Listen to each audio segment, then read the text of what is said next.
vous allez bien? Eh bien, on se retrouve pour une nouvelle vidéo. Alors, ce coup-ci, ce n'est pas un vlog. Ce coup-ci, c'est donc la FAQ. On va se la péter américain. Alors, FAQ. Alors, vous m'avez donc posé vos questions sur Instagram, sur Facebook, surtout sur Facebook. En fait, je vois que les gens qui me suivent, les gens qui suivent Cald sont des vieux. Ils sont sur Facebook, ils ne sont pas sur Instagram. Toutes mes confuses. Et je peux me permettre, je suis vieille moi-même. Alors, on va commencer donc la FAQ. Alors, FAQ qui tourne autour bien évidemment du monde du paranormal, ça va sans dire. Hein. Vous ne m'avez pas demandé qu'est-ce que j'ai mangé la semaine d'avant. Ça ne vous intéresse pas. Et je ne vous cache pas que je ne m'en rappelle pas. Voilà. Donc, on va commencer donc par la première question qui a été postée, si je ne dis pas de bêtises, sur Instagram. Alors ça, elle m'a fait très très rire. Comment tu fais pour être aussi canon?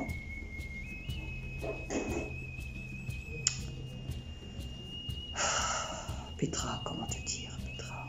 Tu m'as vu? Alors, Petra, j'ai envie de te répondre. Fais quelque chose. Prends rendez-vous chez l'ophtalmo, fais-toi faire des lunettes, je sais pas, mets des lentilles, mais fais quelque chose, parce que c'est soit tu vois pas bien, et là je m'inquiète pour toi en fait, hein, il faut assumer, tu sais, il faut assumer son âge, quand il faut porter des lunettes, il faut porter des lunettes, hein. Regarde, hein, voilà, si je fais ça, tu vois, ouais, ça fait ça, tu vois, flou artistique, tu vois, si je fais ça, oh, je te vois, je ne te vois plus, je te vois plus. Je te vois, tu vois le délire? Voilà. Ou alors, t'essayes d'être gentil avec moi. Mais ça ne marche pas. On ne me la fait pas à moi. D'accord? Alors, comment je fais pour être aussi canon? Alors, comment te dire? Alors déjà, c'est naturel. J'ai toujours été magnifique. Hein, ça, quand j'avais 20 ans, j'étais une petite bombe atomique. Maintenant, j'en ai bientôt 49. Je suis une vieille bombe atomique. Que veux-tu? On ne peut rien faire face à la génétique, tu vois, c'est comme ça. J'ai eu beaucoup de chance, tu vois, et beaucoup de travail. Ah, c'est énormément de travail, tu vois, je me lève tous les jours à 3h30 du matin pour commencer ma routine beauté du matin, petit nettoyage, petite crème, un make-up très soigné. Alors je regarde beaucoup de tutos maquillage, c'est pour ça que tu vois que j'ai cette mine resplendissante et ce visage angélique. On va s'arrêter là, je crois. Oui, on va s'arrêter là, hein. Voilà. Donc c'était la question de Petra, comment tu fais pour être aussi canon? Bref. Ensuite, qu'est-ce que nous avons nous comme question? Parce que bon, ce coup-ci je les ai notés hein, à la main, parce que la dernière fois j'avais tout perdu. Alors attends, il faut que je lise. Est-ce que tous les êtres vivants ont une mission? Alors, quand tu parles d'être vivant, j'imagine que tu parles d'être humain. Ok? Ont une mission ou est-ce réservé à certains? Et toi, est-ce que tu as été missionné par ton guide pour utiliser tes capacités au service des autres? Ou est-ce une décision personnelle? Alors, est-ce que tous les êtres vivants, donc tous les êtres... Alors, par contre, tu ne me stipules pas dans ta question si tu parles d'une mission quand on est vivant ou quand on est passé dans l'autre monde. Alors, quand on est vivant, une mission c'est un bien grand mot, j'ai envie de te dire. En tout cas, on a tous un chemin de vie qui nous est destiné. Donc, si tu entends par mission ce chemin de vie, oui, on a tous un chemin de vie qui nous est destiné, qui nous est écrit quelque part. Après, comme je l'ai déjà expliqué dans d'autres vidéos, on conserve notre libre arbitre, donc on peut dériver. Voilà, donc on a un chemin principal de vie, une mission principale de vie qui nous est réservée. Après, nous conservons notre libre arbitre et à nous de rester donc sur ce chemin-là ou de prendre des chemins de traverse en passant par une voie 9/3/4. C'est voilà. Ensuite, Ou est-ce que c'est réservé à certains? Non, on a tous une mission de vie. Et toi, est-ce que tu as été missionné par ton guide pour utiliser tes capacités au service des autres? Alors, est-ce que j'ai été missionné par mon guide? J'ai été missionné par l'univers, comme toi, comme tout le monde. Missionné par l'univers, pour utiliser mes capacités au service des autres. Alors, il faut savoir que de par mon chemin de vie, j'ai toujours eu cette petite voix qui me disait de m'occuper des autres. Et je me suis toujours occupée des autres. Alors malheureusement c'est à double tranchant parce que je me suis toujours beaucoup occupée des autres, mais les autres se sont toujours très peu occupés de moi.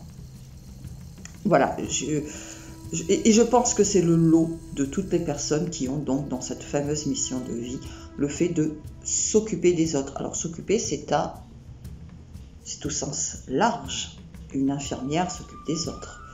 Une péricultrice, par exemple, s'occupe des autres. Il y a plein de métiers comme ça, où on est au service des autres. C'est une mission de vie. C'est tout ça, on est au service des autres. On a été, quelque part, au moment de notre mise sur Terre, on a été programmé pour suivre cette mission-là. D'accord? Donc, oui, je vais te répondre, et ça n'engage que moi, oui, j'ai été missionné pour m'occuper des autres.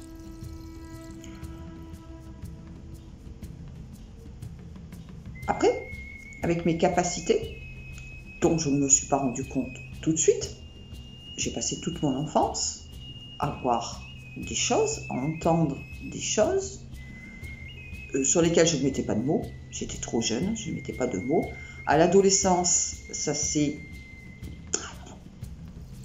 a explosé.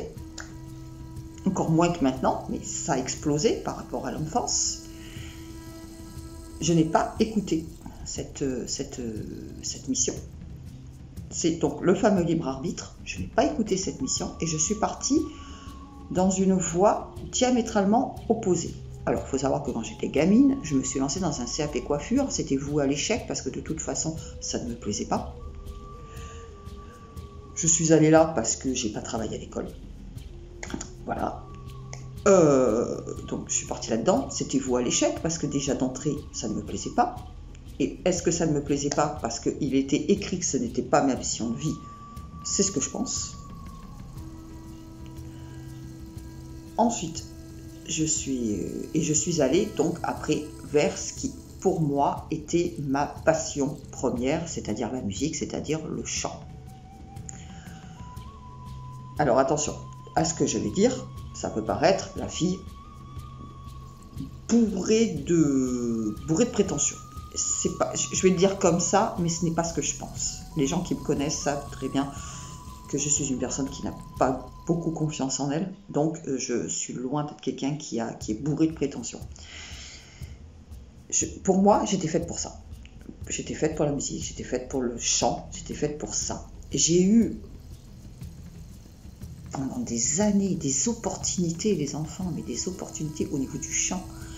J'ai intégré une école de spectacle d'une personne. Alors, il y a peut-être que les vieux qui connaissent, hein, Alice Donna.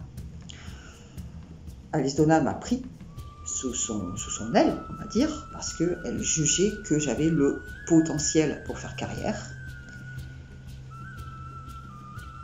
Premier bâton dans les roues, mes parents se sont complètement opposés au fait qu'à 15 ans, je crois, je parte à Paris pour intégrer l'école parisienne, parce que j'étais dans l'école Marseille. Donc déjà, premier veto. Ça l'a pas fait. Première opportunité qui est passée à la poubelle. Ensuite, j'ai été produite 2 fois sur des plateformes participatives comme type My Major Company, mais ce n'était pas des plateformes françaises, c'est des plateformes belges.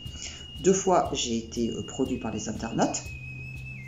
Premier single, à hauteur de 15 000 € je crois, de mémoire, et un deuxième single, un deuxième EP, 4 titres je crois, de mémoire aussi, à hauteur de 35 000 €. Donc si on fait la somme des deux, ça représente une somme quand même astronomique, produite par des parfaits inconnus. Donc c'est que ces parfaits inconnus jugeaient que j'avais le potentiel pour ça. Deuxième bâton dans les roues. Premier coup, bah, c'était une plateforme qui finalement empochait l'argent, vous allez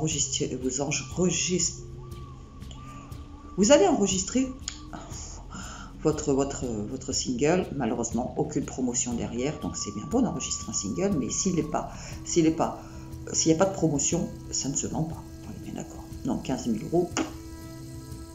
Voilà. Deuxième, 35 000 euros. Alors là, ça a été encore plus fort que tout. Le patron, on va dire, de la plateforme est carrément parti avec la caisse.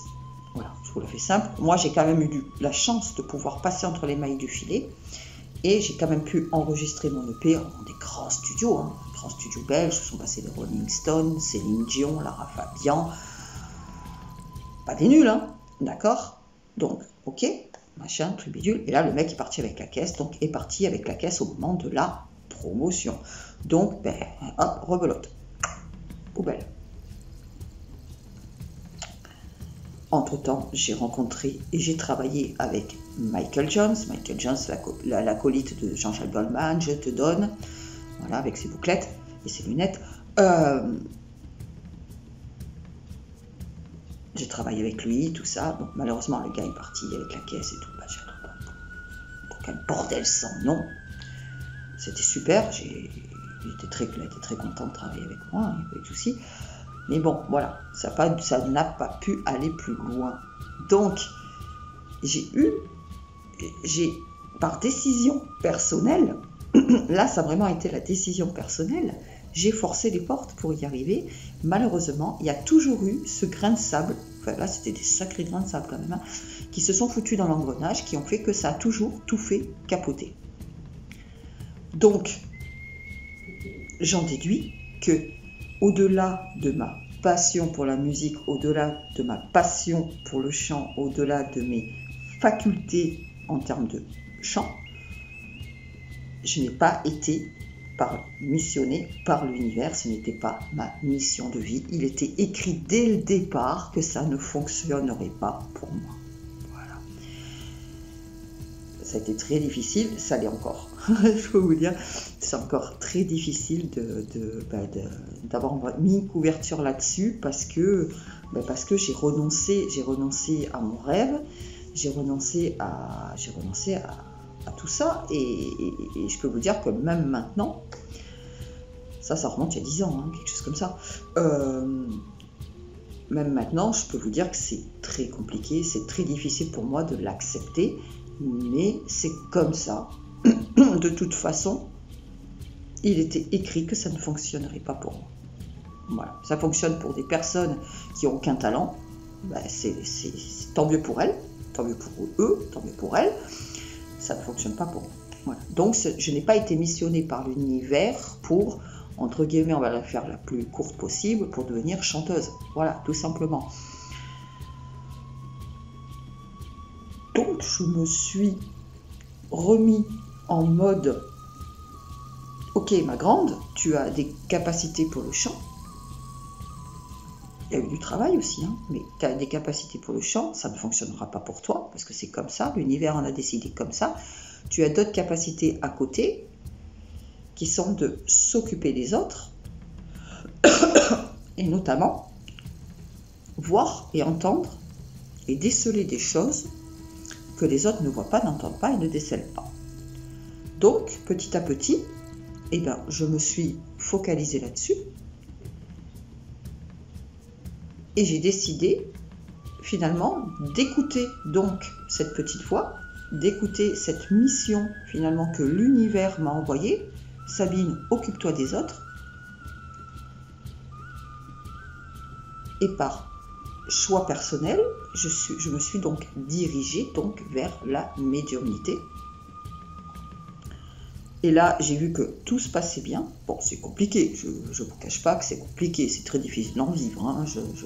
On ne devient pas millionnaire avec la médiumnité, soyez-en sûrs.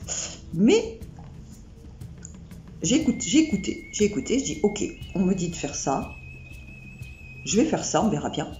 J'ai vu que je rendais les gens heureux, j'ai vu que je rendais les vivants heureux, j'ai vu que je rendais les défunts heureux ou du moins soulagé. Et donc par décision personnelle, j'ai décidé donc d'écouter cette mission que l'univers donc m'a envoyée, au détriment de l'autre qui était tout simplement un simple libre arbitre. J'espère avoir répondu à ta question.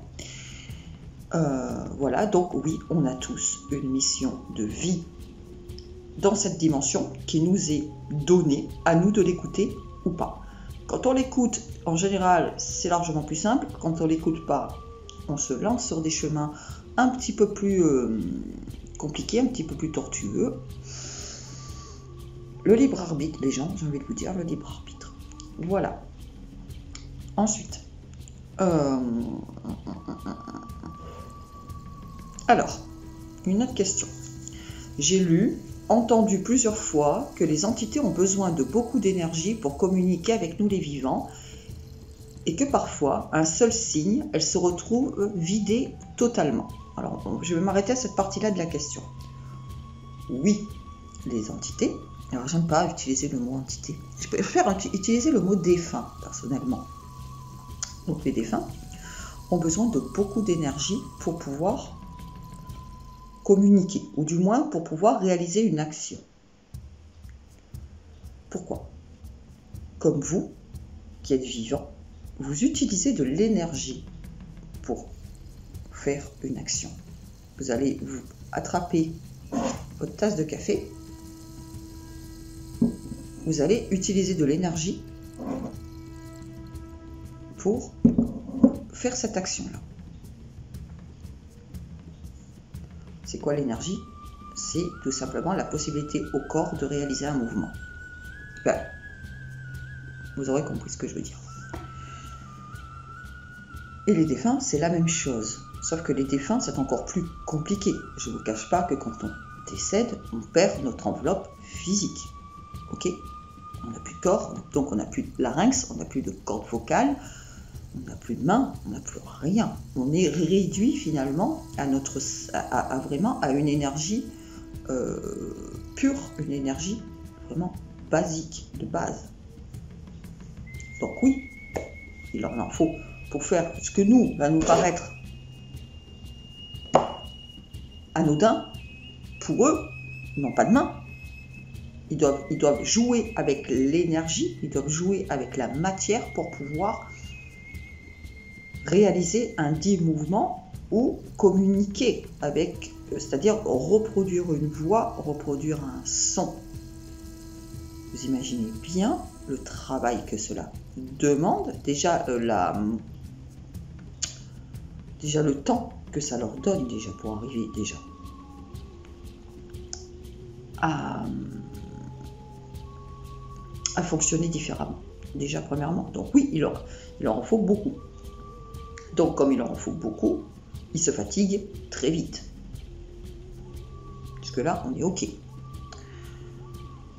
Donc, on revient à la question. Du coup, pourquoi dans les enquêtes, on demande souvent à ces entités qui se sont manifestées de façon très lisible ou audible de recommencer? Alors, oui et non.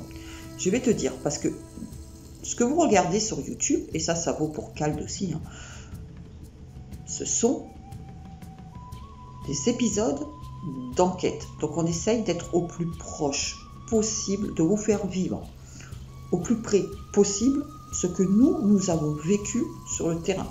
Ok? Mais ça reste quand même des enquêtes qui sont travaillées, des enquêtes qui sont montées.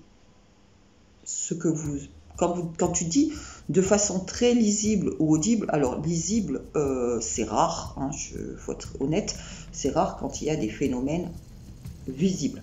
Une apparition, par exemple, d'une entité, franchement, depuis le temps que je traîne sur YouTube, j'ai rarement vu une enquête paranormale où un fantôme apparaît dans la vidéo. Ou alors, on rentre dans une certaine catégorie d'enquêteurs, j'ai pas envie de rentrer dans le sujet, ou franchement, merci After Effects, quoi, voilà, ou audible. Et là, c'est la même chose, de façon audible. Les enquêtes, les PVE que vous entendez, alors il y a des PVE de différentes classes, classe A, etc. Mais on n'a pas toujours des PVE de classe A. Et ils ne sont pas toujours très audibles. N'oubliez pas quand même que, vous remarquez, par exemple, dans CALD, je vais prendre CALD parce que c'est la nôtre et que c'est plus facile d'en parler. Dans CALD, vous avez, quand il y a un PVE, régulièrement, il est rediffusé en boucle avec une augmentation de volume, avec quand même un nettoyage. On ne change pas la fréquence, on ne change pas tout ça, mais il y a quand même un nettoyage audio de fait pour vous le rendre le plus audible possible. Il y a quand même un travail dessus. C'est pas on prend les PVE, on les fout comme ça, tels que vous les entendez. Alors il y en a qui sont très audibles comme ça. Par exemple celui de la maison de retraite, où qu'est-ce qu'elle dit la mémé, le trésor de Rackham le Rouge, il n'y a pas eu grand chose à faire dessus, quoi. Il était hyper clair, hyper pointu. Mais il n'y en a pas eu 50 non plus, hein. C'est comme ça. D'accord? Donc voilà. Donc très audible ou très lisible, j'ai envie de te répondre oui et non. D'accord? Donc très lisible ou très audible de recommencer. J'imagine bien que c'est pour confirmer leur présence. Mais du coup, à chaque fois, je me dis c'est voué à l'échec.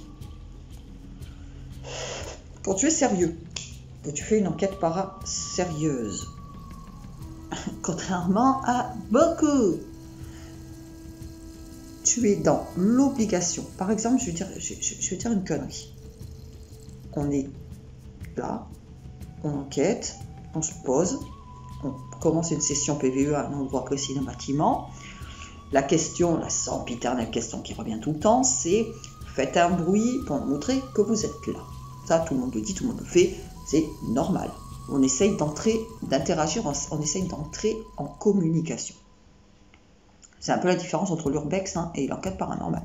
Et quand on entend ça, alors il y en a beaucoup, énormément, ça va leur suffire. Ils vont se dire, oh purée, bingo, j'ai eu un toc à un moment qui m'arrange, je ne vais pas chercher plus loin, de toute façon, il faut que je fasse du paranormal, il faut que je fasse du fantôme, donc je ne vais pas chercher plus loin, le toc suffira à dire qu'il y a un fantôme. Tu as cette catégorie-là. Mais quand tu es un peu plus chiant, et un peu plus chiante comme Bibi, le simple toc ne suffira pas. Donc je vais dire il n'y a pas que on est 3, l'équipe, le mari et le fils. Je vais être dans l'obligation de demander, de recommencer pour confirmer qu'à chaque fois que je pose la même question, le bruit se reproduit, donc il est volontaire. Pourquoi? Parce que déjà, pour confirmer que ce n'est pas un bruit, tout simplement, naturel, animal, voilà, et que est-ce que j'ai bien affaire à un défunt qui est conscient, c'est-à-dire qui m'entend, qui comprend ce que je lui demande et qui est à la capacité de faire une action que je lui demande. Donc il est conscient. C'est pas une entité résiduelle, c'est une entité consciente. Donc je suis obligée déjà pour confirmer que le bruit n'est pas d'origine humaine, n'est pas d'origine naturelle ou animale ou tout simplement, oui naturelle, par exemple un morceau du bâtiment qui se casse la gueule, tu vois, que c'est bien quelque chose de étrange, une anomalie, sur commande. Donc si c'est sur commande, c'est parce que l'entité, elle est consciente, ce n'est pas une entité résiduelle. Tu vois, tout ça, ça fait partie du travail d'investigation. Donc oui, on est obligé de demander la confirmation. Et là où tu veux en venir, c'est que oui, mais à le demander à trop le faire, là, le problème c'est que tu vides l'entité de son énergie. Oui, tout à fait. Mais d'un côté, je suis obligée, j'ai pas le choix, j'ai pas encore trouvé, malheureusement avec les années, je n'ai pas encore trouvé d'autres possibilités. Alors je sais qu'il y a des appareils qui s'appellent des pompes à EMF, tout ce que tu veux, qui génèrent des champs électromagnétiques pour que les entités puissent se nourrir et conserver de l'énergie. Donc c'est pour cela que soit on utilise une pompe EMF, comme je viens de te le dire, soit on y va franco et on dit venez puiser. Et on sort d'une enquête paranormale, on est exténué aussi. Donc on est obligé de demander, donc là, de recommencer, c'est obligatoire. Et en même temps, ça permet aussi de tester le taux énergétique de du défunt. Savoir est-ce que c'est un défunt qui a il y a de quoi, hein, il en a sous le pied, quoi, comme on pourrait dire, ou est-ce que c'est vraiment une petite énergie qui, de toute manière, avec le temps, s'étiolera. Voilà. Donc, oui, c'est à double tranchant. Tout n'est pas blanc, tout n'est pas noir, tout n'est pas positif. On est obligé, nous, en petits vivants que nous sommes, on est obligé de jongler avec ce qu'on a. Et on est malheureusement obligé de demander plusieurs fois. Après, c'est sûr que si nous, ça peut durer 6-8 heures une enquête, hein, ça ne dure pas 1h30. Hein. Si ça peut durer 6-8 heures, alors demandez faites un boum, non seulement ça va être chiant pour vous, hein, ça va être chiant aussi pour le défunt, hein, parce qu'à un moment ça va le gonfler. Voilà, et je vais totalement le crever. Donc bien évidemment, il faut arriver à doser. Voilà. Le truc, c'est arriver à doser. Et je peux te dire que c'est pas si simple que ça. Les gens qui croient que faire une enquête paranormale dans un lieu abandonné, ça équivaut à se balader dans des couloirs avec une caméra type Urbex, et voilà, ben les gens, pour vous gourer, prenez une caméra, allez dans un bâtiment la nuit, dans le froid, des bâtiments qui peuvent des fois s'avérer dangereux, hein, voilà. Même si le bâtiment ne s'écroule pas, même s'il n'y a pas de trou, en général c'est jonché de tout et n'importe quoi, on peut se casser la figure, donc ça demande beaucoup d'attention, beaucoup de concentration, merci, beaucoup de concentration, ça demande beaucoup de ça, ça demande du travail de psychologie avec l'entité, parce que sinon vous n'aurez rien du tout, voilà, ça demande tout ça, c'est pas si simple que ça de faire des enquêtes par je vous le dis. Voilà. Alors, ensuite, on passe à une autre question. Pourquoi est-il si difficile de connaître le nom de nos guides? Alors ça, c'est une question que j'avais déjà traitée, hein, une fois. Attendez, je vais bouger un tout petit peu. Hop, voilà. Alors, c'est toujours pareil. Je vous réponds avec les informations dont je dispose. Ok? Je ne me prends pas pour la grande je sais tout de l'univers. Je ne peux vous répondre qu'avec ce que moi j'ai glané, avec ce que moi j'ai reçu donc de l'univers, de l'autre monde, du monde de l'invisible, appelez-le comme vous voulez. Hein. Voilà. Donc, ce que je vais vous dire là n'engage que moi. Certains ne seront pas d'accord avec moi à tort ou à raison. Je vous dis juste ce que moi j'ai reçu comme information de la part du mien, de la part de mon guide. Point. Je ne suis pas tout le monde, j'ai pas le même guide que les autres. Je réponds avec ce que moi j'ai eu comme information du mien. Ça s'arrêtera là. Alors, pourquoi est-il si difficile de connaître le nom de nos guides? Alors, je suis dans la médiumnité au sens large, c'est-à-dire à mon insu, on va dire, depuis que je suis toute petite. Premières années de ma vie, je voyais, j'entendais, je mettais pas un mot dessus, ce que je vous ai expliqué en début de vidéo. L'adolescence est arrivée, ça s'est amplifié, mais c'était pareil, je ne mettais pas forcément un nom dessus, ni rien du tout. Je prenais les informations qui venaient, ça m'arrivait de les restituer, mais malheureusement, je me suis rendu compte que quand je les restituais, ça ne se passait pas bien. Ça se passait pas bien avec l'entourage.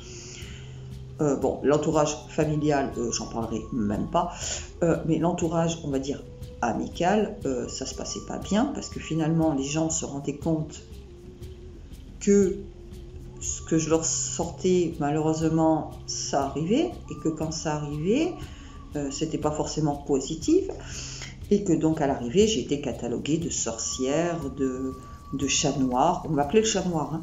Quand j'arrivais dans la cour de récréation, je n'étais pas une gamine qui était appréciée par les autres, en règle générale, comme je l'ai déjà expliqué dans une... Déjà, j'étais la plus petite, j'étais la plus maigre, j'avais un style vestimentaire qui était gothico-sexy, j'invente des mots, mais c'est pas grave, qui ne plaisait pas à tout le monde parce que je ne cherchais moi-même pas forcément le fait de me fondre dans la masse. J'ai toujours été quelqu'un qui n'a jamais cherché à ressembler à tout le monde. Ça ne m'intéresse pas, ça ne m'a jamais intéressé. Donc tout ça, plus la sorcière, et oui, j'étais toujours habillée en noir, tout ça, plus sortaient des trucs qui arrivaient. Et donc quand j'arrivais dans la cour de récréation, c'était « Ouah, la sorcière, ouah, le chat noir !» Voilà, j'avais droit à ça. Mes années collège, ça a été ça. Je peux vous dire que c'était pas... Ça m'a pas aidé à aimer l'école, hein, je peux vous le dire. Donc voilà, donc je mettais pas de nom là-dessus, juste je subissais.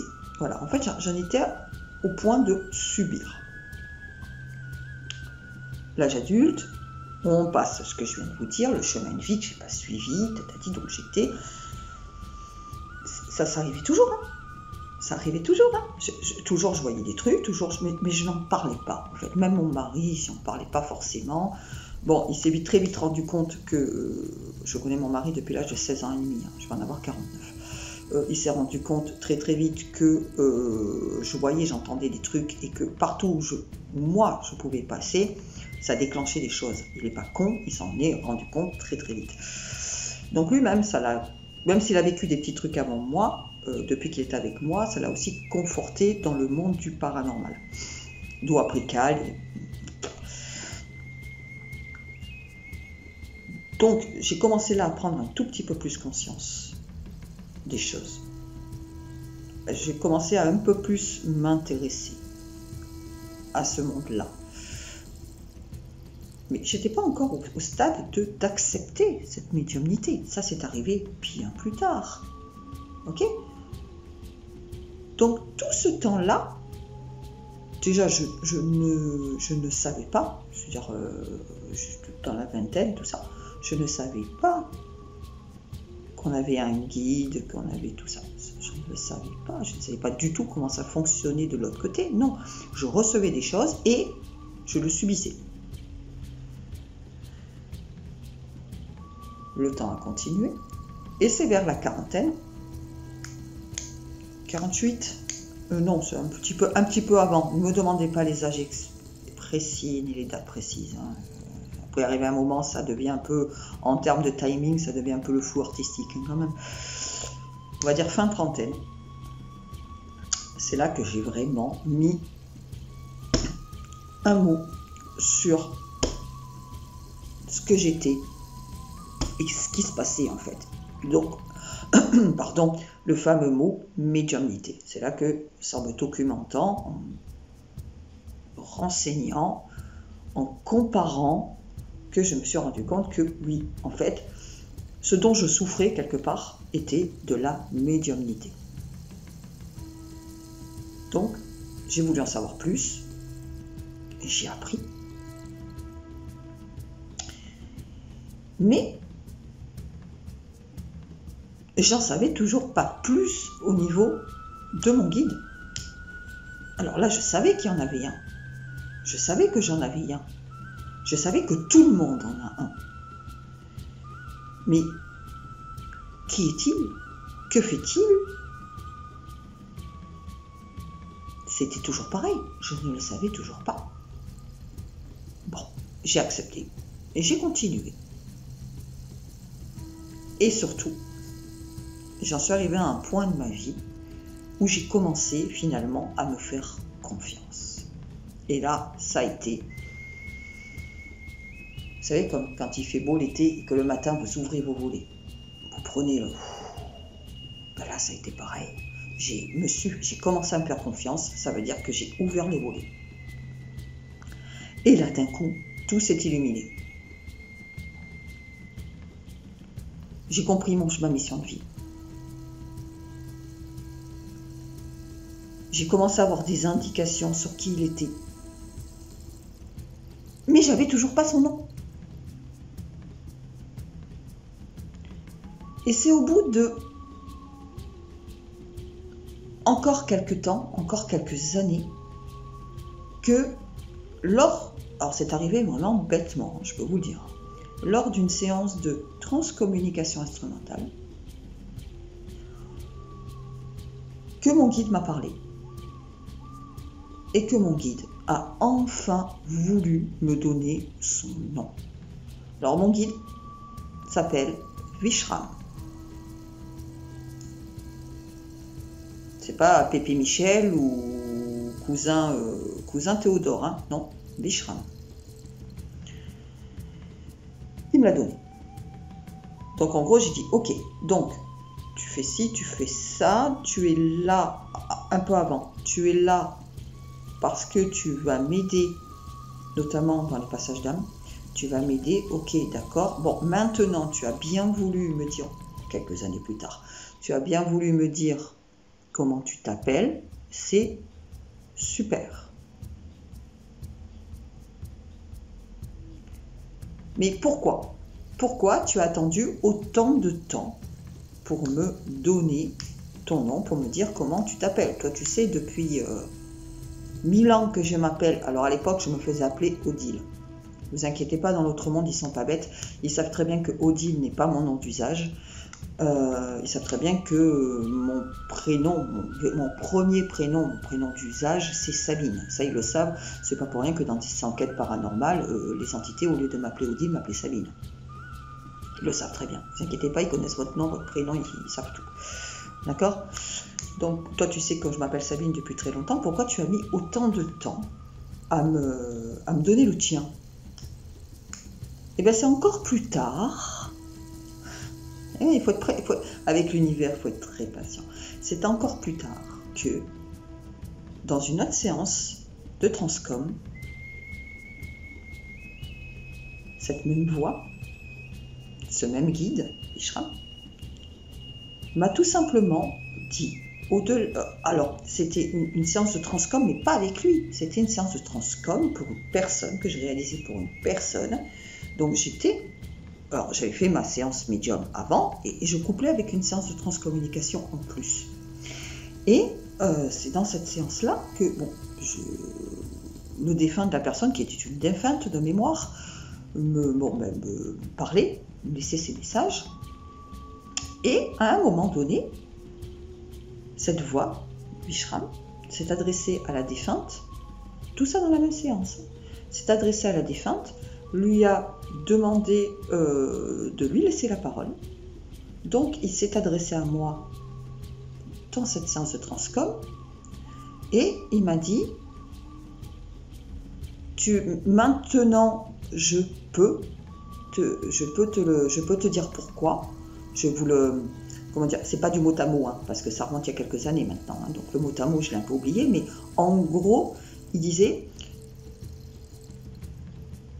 que j'avais dû être patiente, que ma patience avait été testée, qu'il voulait d'abord voir ce que on m'avait donné, ce que j'en faisais. Il voulait voir si j'étais quelqu'un qui était capable avec mes capacités de vivante, de faire du mieux que je pouvais, pas d'être au top, mais de faire du mieux que je pouvais avec ce que j'avais reçu, si je le faisais pour des bonnes raisons, et surtout que j'en étais, il jugeait, on va dire, que j'en étais à présent digne de connaître son nom. Voilà, je voulais romancer, hein. C'était plus court, plus condensé, et plus avec c'est de la transcom, hein. C'est pas un roman non plus, hein. Ok, voilà, je voulais un peu mis en forme. Voilà, c'était ça. Donc pourquoi était-il si difficile de connaître le nom de nos guides? Parce que tout simplement, il y a plusieurs facteurs. Ce n'est pas le moment. Vous n'êtes pas prêt. Vous êtes trop pressé. Vous n'avez pas suffisamment avancé dans votre chemin de vie. Et alors attention, ne le prenez pas péjorativement, parce que c'est vrai que ce mot digne est assez dur quand même, hein. Mais même moi, vous savez, tu en es digne. Ça veut dire quoi? Qu'avant je l'étais pas, on psychote vite, hein. Mais voilà, ils sont très honnêtes et très francs, hein, dans l'autre monde.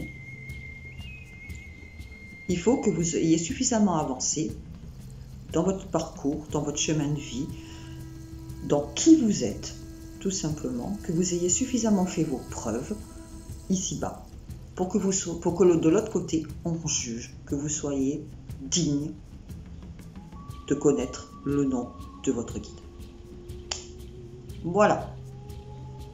Je pense avoir répondu. Donc, c'était où? Voilà.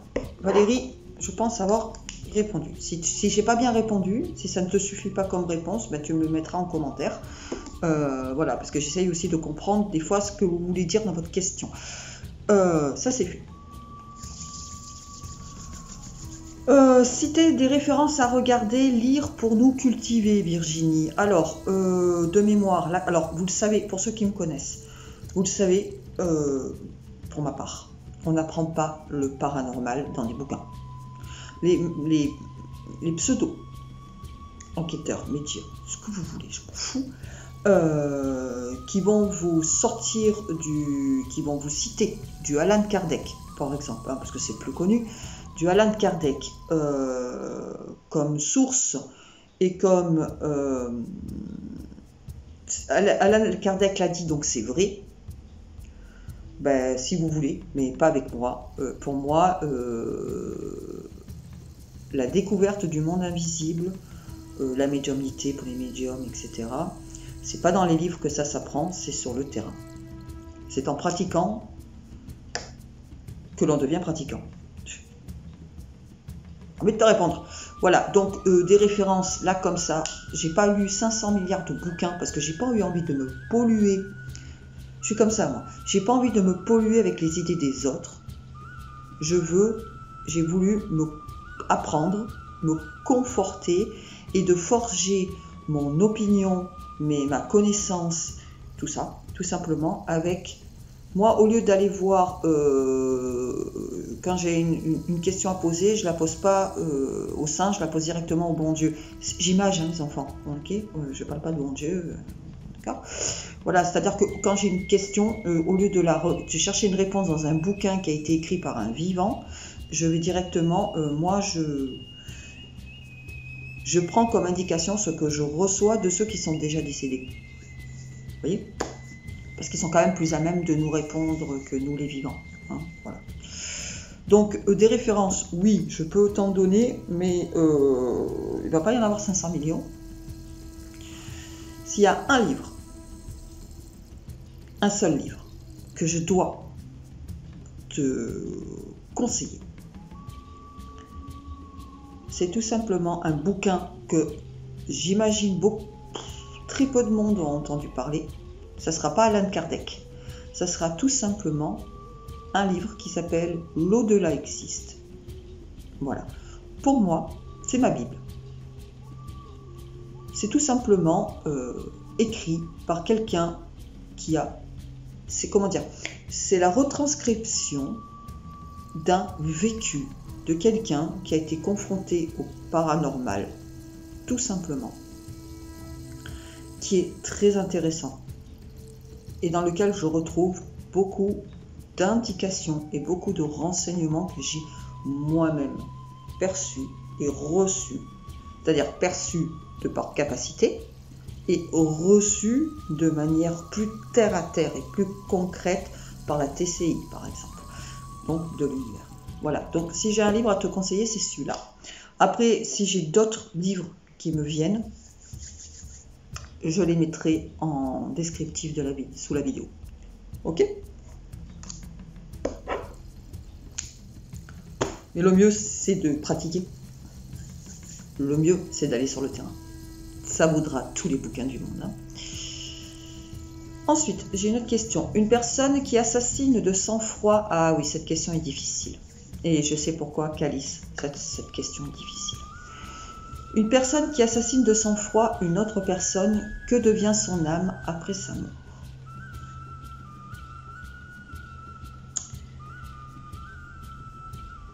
Alors, Calice, il faut savoir que je suis en communication avec les personnes donc décédées dans l'autre monde, mais côté positif, pas côté négatif, d'accord? Il faut savoir que quand on décède, que l'on ait fait le bien, que l'on ait fait le mal, on va tous passer devant ce que j'appelle vulgairement un tribunal. On va passer devant un tribunal où on va mettre en évidence tout ce qu'on a fait de bien, mais également et aussi, et surtout, tout ce qu'on a fait de mal, pour pouvoir ensuite travailler sur ce qu'on a fait de mal. Grandir, se bonifier, apprendre, jusqu'à arriver à boucler la boucle. Et pour essayer de revenir avec un sac à dos un petit peu moins chargé en briques. Donc en briques, c'est tous les aspects négatifs de ce que l'on a créé, de ce que l'on a subi également. Donc, la personne qui aura assassiné quelqu'un de sang-froid va arriver devant le tribunal. Et là, ce tribunal, c'est comme après, t'as ce tribunal et après tu as ce qu'on appelle une gare de triage. Où tu vas du bon côté, ou tu vas du mauvais côté. Et cette personne-là aura de très fortes chances d'aller du mauvais côté. Avec beaucoup de paramètres à prendre en ligne de compte. Je ne parle pas pour ton expérience personnelle. D'accord ? Là, je fais une généralité quand même. Je comprends que tu poses cette question, c'est d'un point de vue très personnel. Mais je suis obligée de répondre d'un point de vue plus général. Tu comprendras. Hein. Il n'y a pas que le fait d'avoir assassiné de sang-froid. Il y a aussi plein de paramètres à prendre en ligne de compte. Pourquoi ? Qu'est-ce qui a conduit cette personne, durant toute sa vie, à ce qu'elle assassine de sang-froid ? Y a-t-il plus de circonstances atténuantes? Je vois déjà en train de hurler. Ouais, il n'y a pas de circonstances atténuantes à quelqu'un qui tue de sang-froid. Oui, pour nous avec notre façon de penser de vivant. De l'autre côté, la façon de penser, elle est quand même, c'est pas vraiment la même. Hein. Il y a beaucoup plus de compassion, il y a beaucoup plus de choses comme ça qui rentrent en ligne de compte. Nous, on est vraiment encore, c'est le cas de dire, terre à terre. Hein. De l'autre côté, on passe à une étape supérieure quand même, hein, d'accord ? Donc, qu'est-ce qui a conduit cette personne ? Pourquoi cette personne arrive à faire ça ? Donc, il peut y avoir des circonstances atténuantes qui vont adoucir le fait que cette personne en est arrivée à tuer de sang-froid. Et ça, c'est plein d'éléments qui sont pris pendant le tribunal, qui sont pris tout le long de sa vie.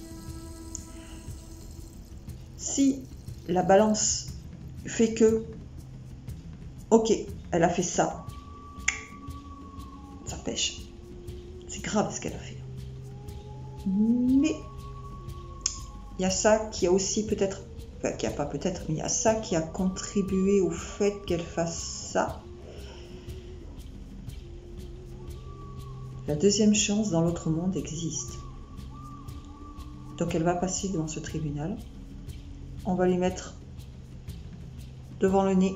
T'as fait ça, t'as fait ça, t'as fait ça. Mais il y a eu ça, mais il y a eu ça, mais il y a eu ça. Eh ben, tu passes quart de triage.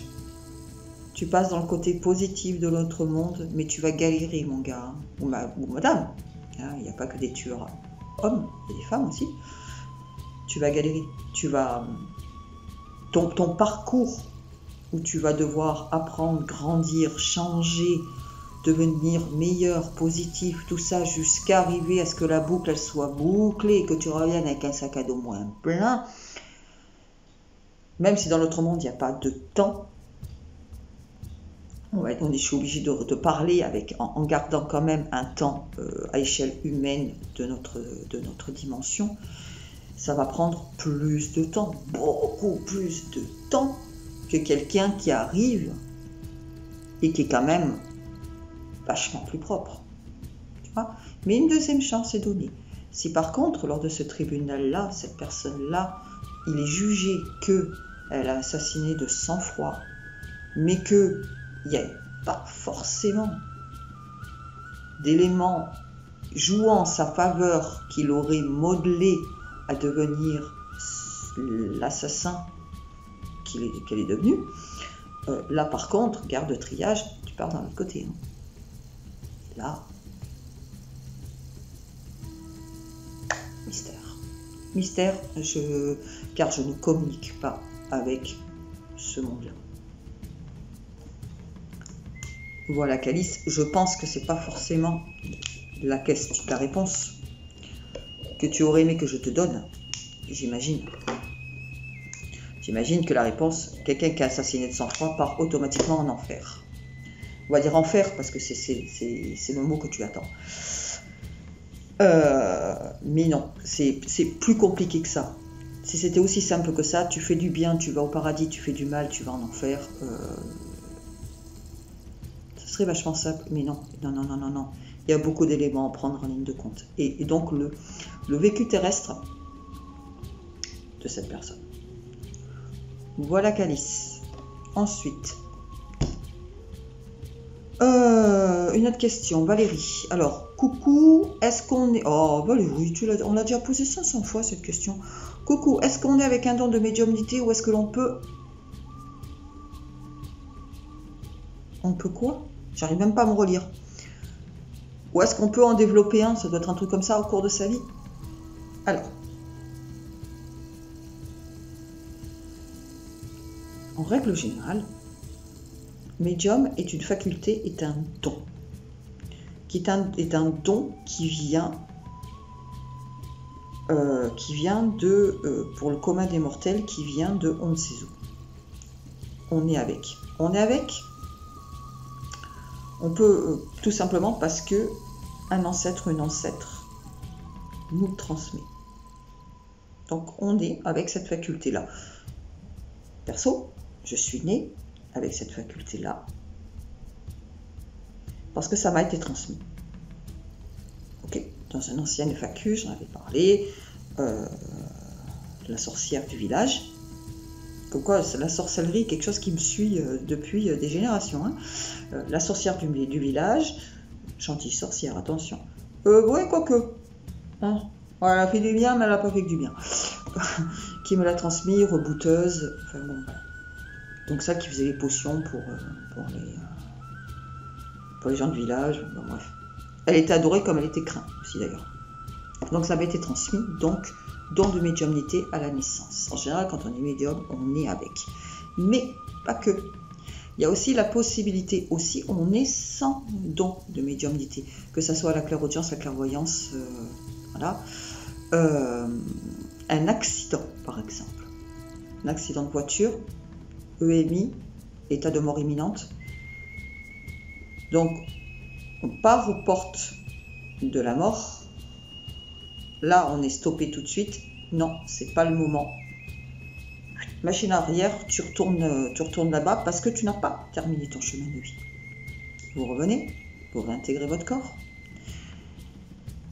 Mais en réintégrant votre corps, eh ben, comme vous n'avez pas été envoyé, vous êtes venu aux portes, on vous a dit c'est pas le moment, mais on ne vous renvoie pas uniquement pour faire joli. Si on vous renvoie, c'est qu'on vous affuble d'une mission particulière. Et vous pouvez revenir donc avec un fameux don de médiumnité. Ok, il y a ça. Par exemple, un choc émotionnel aussi. Un énorme, the big choc émotionnel peut mettre en évidence, surtout parce que vous êtes né quand même avec ça. Mais c'était en dormance totale. C'était que même pas vous en aviez conscience. D'accord? Ce choc émotionnel peut d'un coup révéler ce don que vous aviez, dont vous ne soupçonniez même pas l'existence. Voilà, donc on est avec. Ou alors on est avec, on en prend conscience tout seul. Ou on est avec et on n'en a pas conscience, et un choc émotionnel peut réveiller tout ça. Ou bien, par exemple, un accident qui vous conduit à faire une EMI, on vous renvoie au bercail, mais on ne vous renvoie pas au bercail, comme je vous disais, comme ça, parce qu'il y a une surpopulation là-haut, donc automatiquement, moins il y a de monde qui arrive, mieux on se porte. Non, non, on vous renvoie avec un bagage précis, une mission précise, et vous pouvez revenir donc avec un don de médiumnité. Ensuite, un don de médiumnité, c'est toujours pareil. Que l'on naisse avec ou que, comme je vous explique, un choc, peu importe, ça se travaille. On est avec le don du piano, par exemple, de jouer du piano. Le petit Mozart, à l'âge de 3 ans, quand il écrivait ses symphonies, le gamin, il est né avec un don. Hein. C'est pas entre 0 et 3 ans que le gamin est devenu un virtuose du piano. Non, il est né en ayant cette faculté, ce don qui est venu de je ne sais où pour jouer du piano. Bon, lui, il est mort assez jeune, mais bon, bref. Mais même si vous avez un don, peu importe, jouer du piano, par exemple, vous avez de grosses facultés, si vous ne le travaillez pas, votre don restera au stade où il en est. Il n'évoluera pas, il ne grandira pas. Pour la médiumnité, c'est la même chose.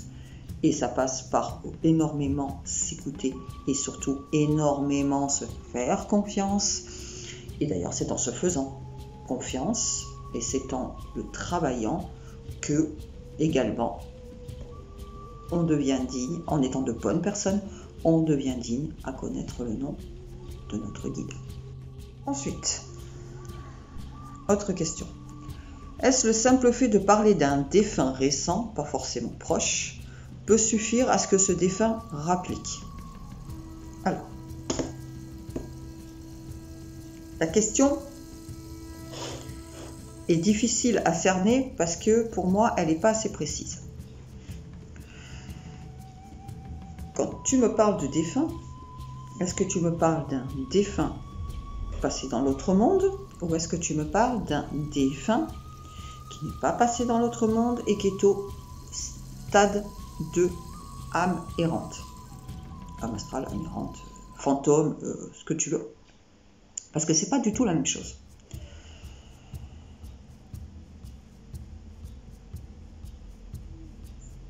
S'il est passé dans l'autre monde, le défunt, déjà, il ne rappliquera pas. Parce qu'une fois qu'ils sont passés, ils ne reviennent pas. D'accord? Ils ne peuvent pas revenir à l'état de fantôme tel qu'on le conçoit dans l'inconscient collectif. Un fantôme, c'est-à-dire une âme errante, une âme pas passée, elle va pouvoir faire des manifestations dans ta maison. Bruit, odeur, pas, voix, déplacement d'objets, se sentir observé, plein de possibilités. D'accord? Un défunt dans l'autre monde, qui est passé dans l'autre monde, ne fera plus ces actions-là, parce que déjà, elle a une autre mission de vie, elle a autre chose à foutre. Voilà, je te le dis, gentiment. Donc, elle ne fera pas tout ça. Elle pourra continuer à communiquer avec toi, dans tes rêves, t'envoyer des signes, des petites odeurs, c'est très furtif, hein, des petites odeurs. Dans ta vie de tous les jours, tu vas tomber sur un élément, peu importe l'élément, je ne peux pas t'en citer un, dans le sens que c'est propre à chaque défunt et c'est propre à chaque personne connaissant ce défunt. Ok, voilà. Donc, comme je t'expliquais en MP après le soin énergétique, si par exemple ton défunt aimait les oiseaux, je prends souvent les oiseaux, c'est vrai, aimait les oiseaux, qu'il élevait par exemple, j'en sais rien moi, des perruches bleues à bec vert, je ne sais pas si ça existe, ok, que tu habites au fin fond du Poitou, que le Poitou n'est pas du tout une région où on trouve des perruches bleues à bec vert. Et que tu marches dans la ville, que tu te promènes, j'en sais rien, que tu fais tes courses, et que régulièrement tu tombes sur des plumes de perruche bleue avec vert, alors que c'est pas un oiseau de ta région, quoi. Je ne parle pas d'une plume de pigeon, quoi. Hein, ça me fait rire, les plumes de pigeon. Oh, c'est un signe. Non. Barge à Marseille, tu m'en trouvais partout des plumes de pigeon. Ok. Donc ça peut être un signe. C'est par exemple, ton défunt fumait la pipe. Chez toi, il n'y a pas de fumeur. D'habitude, maison individuelle. Donc tu peux pas être emboucané par les odeurs du voisinage qui peuvent passer par certaines bouches d'aération, par exemple. Je ne sais pas si c'est comme ça qu'on dit. Ok. Et que tu sens, hop, furtivement, l'espace d'une demi-seconde, cette odeur de pipe, cette odeur de tabac que tu connais très très bien, ça peut être un signe. Tu vois? Ok. C'est la différence entre le fantôme dans ton plan et le défunt passé dans l'autre monde. Et très souvent, ce sont les rêves. C'est comme j'ai expliqué, c'est le plus simple, c'est le plus facile. Donc, parler d'un défunt, si il est passé dans l'autre monde, il ne rappliquera pas, comme tu le dis, il ne rappliquera pas. Il pourra avoir entendu que tu parlais de lui, surtout si c'est récurrent, que tu parlais de lui, donc il peut t'envoyer un signe tout simplement comme apprendre comme un coucou, je vais bien, je suis là, tranquille, tout va bien, ouais, ça va ou ça va, voilà. Par contre, si c'est un défunt qui n'est pas passé dans notre monde, est-ce que le fait d'en parler peut le faire appliquer? Alors, si c'est quelqu'un pour lequel tu n'as aucun affect, par exemple, le pépé qui habitait au bout de la rue, vous vous disiez même pas bonjour quand vous vous croisiez, franchement, même si tu en parles, il y a très peu de chances. Le risque zéro n'existe pas, attention, mais il y a très peu de chances qu'ils viennent te rendre visite. Surtout si c'est pas sa maison, c'est pas ses meubles, c'est pas sa famille, il n'y a pas de lien. Donc il y a très peu de chances qu'ils viennent te voir. Par contre, s'il y a ne serait-ce qu'un petit lien qui aurait pu se créer, comme tu m'avais expliqué, le professeur, de tous les professeurs que tu as eus, celui-là t'a laissé un souvenir qui t'a particulièrement marqué. La preuve, c'est que X années plus tard, tu t'en souviens toujours. Donc il y a un petit lien quand même, invisible, qui s'est tissé entre lui et toi dans ta vie. Et le fait d'en parler, oui, bien évidemment, ça peut le faire venir te faire un coucou. Mais en règle générale, il te fait un coucou et il repart. Il ne va pas venir te hanter, un défunt, pour qu'il hante un lieu et surtout qu'il hante des vivants. Il faut qu'il y ait une raison quand même précise. Le lieu, si c'était par exemple sa maison, des objets à l'intérieur qui lui ont appartenu et auxquels il est fortement... Il faut qu'il y ait un attachement matériel ou immatériel, c'est-à-dire les sentiments d'un être par rapport à un autre. Voilà. Il y a rarement de la hantise sans raison. Après, il y a la hantise par rapport à un travail d'ouverture de porte, malheureusement, qui fait que... Mais en général, quand on ne les appelle pas, voilà, c'est ça, quand on ne les appelle pas, si il n'y a pas d'attachement matériel ou sentimental aux gens, si on ne les appelle pas, ils ne rappliquent pas. Parler d'eux, ça ne les fait pas rappliquer forcément. Par contre, les appeler, c'est une autre histoire. C'est les inviter à rentrer chez vous. Ok ? Donc, le risque zéro n'existe pas. Du moment qu'il y a un petit lien qui s'est tissé. On va rester sur le côté humain. Si un petit lien s'est tissé, si ce lien s'est tissé, si lui t'a marqué, et que toi, en retour, quelque part, tu l'as marqué, même si tu ne le sais pas, ce petit lien peut suffire à ce que, comme tu en parles, comme tu parles de lui, et ben, il va venir te faire un coucou. Il va venir te faire un coucou et de toute façon, il repartira. Il ne restera pas, puisqu'il n'y a pas d'attachement ni à la maison, ni un attachement quand même suffisamment fort à ta personne pour rester, de toute façon. Donc voilà, et on va terminer donc avec cette dernière question que j'ai gardée pour la fin. Alors, je ne cite pas ton nom parce que ta question contient une autre personne. Alors, j'ai fait un rêve très réel. Ma cousine m'a demandé de lui acheter une poupée. Si tu as des pistes, je suis preneuse. Alors, il y a deux interprétations pour ce type de rêve. Alors, toi, c'était bien, tu rêvais d'acheter à la demande de ta cousine, d'acheter une poupée. Alors, les rêves de poupée, il faut savoir que ça ramène à la petite enfance. Jusque-là, on se suit. Pour pouvoir interpréter ce rêve, la question à te poser, c'est quelle est ta relation hors rêve, dans la réalité?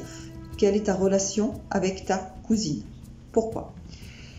Parce que le fait de rêver d'acheter une poupée symbolise en fait l'infantilisme, l'immaturité et le ravage en fait dans une relation. C'est pour ça que je te demande, c'est quelle est ta relation avec ta cousine? Est-elle positive ou est-elle négative? Parce que si elle est négative et que tu as rêvé donc de cette cousine te demandant donc d'acheter une poupée, ça peut te donner une indication sur l'état d'esprit de ta cousine, d'accord, et le niveau de votre relation. Ok? Sinon, comme je disais, tout rêve en lien avec une poupée, c'est tout simplement une représentation symbolique en fait de la dépendance en fait de l'enfant envers la mère. Voilà. Donc, je te donne ce que voilà, tu tries. Tu essayes de faire des parallèles avec ta relation avec ta cousine, puisque ça concerne finalement, c'est ta cousine qui te demande d'acheter cette poupée. Donc le ravage dans la relation, la symbolique sur l'immaturité, ton immaturité, son immaturité. Ok, voilà. Avec ce que j'en sais, je ne peux pas creuser plus de toute façon. Donc voilà, déjà c'est une piste, tu vois avec tes informations que tu connais, comment tu peux interpréter ceci avec ce que je te donne. Donc les petits chats, on arrive au bout de cette FAQ. Voilà, j'espère avoir bien répondu à vos questions. S'il y a encore des zones d'ombre par rapport aux questions que vous m'avez posées, parce que entre la question que vous posez, comment moi j'interprète votre question, des fois on peut ne pas se comprendre. Donc vous me mettez un commentaire. De toute façon, soyez sympa, mettez un commentaire, ça fait vivre la chaîne. Un petit like, un petit commentaire. Voilà, et de toute façon, j'y reviendrai, c'est pas un problème. Voilà, mais je pense, attendez, je vérifie quand même, hein, mais je pense avoir répondu. À moins qu'il y en avait une autre. Oh, il y en avait peut-être une autre. Elle était sur Facebook. Oui, elle était sur Facebook en commentaire et je ne l'ai pas notée. Et là, je ne l'ai pas de mémoire. Donc, je suis désolée, Miss, qui m'a posé la question en commentaire. Je te répondrai sous ton commentaire, en commentaire. Comme ça, tu auras quand même ta réponse, si c'est vu qu'elle n'est pas inclue dans cette FAQ. Voilà les enfants, j'espère que cette vidéo vous aura plu. Je vous souhaite une bonne journée et je vous dis à bientôt pour une prochaine vidéo. Bisous les petits chats.